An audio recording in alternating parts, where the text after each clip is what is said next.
Seluruh dunia biasanya dia buat macam ni, tes madu ambil tarik dia tak putus. Tarik putus berarti apa? Tiruan. Ya, kalau dia menetes. Ya. Makanya abang-abang jangan coba-coba yang madu, susah nak putus nanti.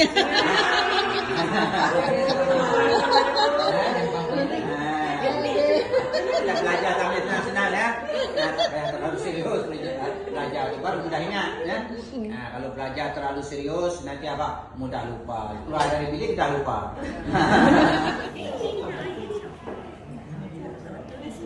Honeycomb. Jadi honeycomb dia.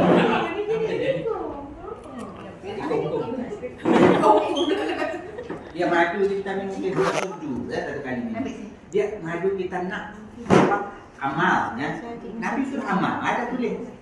Kita apa kan ada tulis ya. Suruh amal madu ya. Bukan suruh minum waktu kita batuk saja. Madu bukan untuk batuk saja ya. Sakit yang kita tak sangka tu banyak sekali boleh sembuh dengan apa? Dengan madu tu.